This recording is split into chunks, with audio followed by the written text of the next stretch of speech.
Kinda laid out, ain't it? Are you having car trouble? No, sir. Everything's fine. Why don't you come on out here and let me get a look at you? What you doing around Sinclair this time of night? Passing through, sir. Passing through. That's nice. It's a beautiful night for passing through, ain't it? Yes, sir. It is a beautiful night.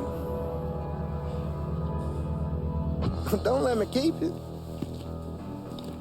Especially what with your mama waiting and all.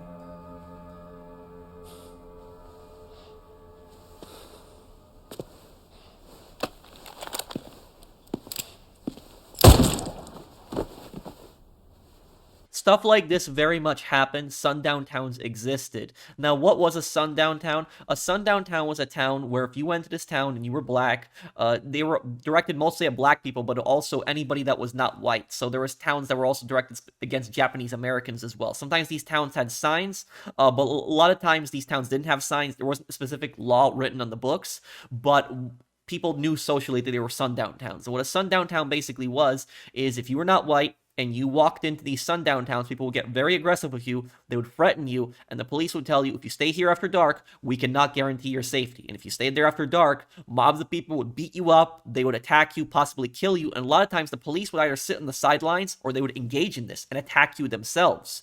And you would think the police would be the last people to do stuff like this. You would think that the police would be there to protect you, but a lot of times there were corrupt cops like Sheriff Beaumont that basically did stuff like this. And these sundown towns got extremely violent. People were murdered in these towns, lynched, hanged from trees, hanged from lanterns. It was really bad. It's such a stain in American history. This happened in America. And if you want to know how many sundown towns existed, over 10,000. And there's a big misconception where people think this just happened in the South. No, it happened all the way from the West to the East Coast, to the South, to the North.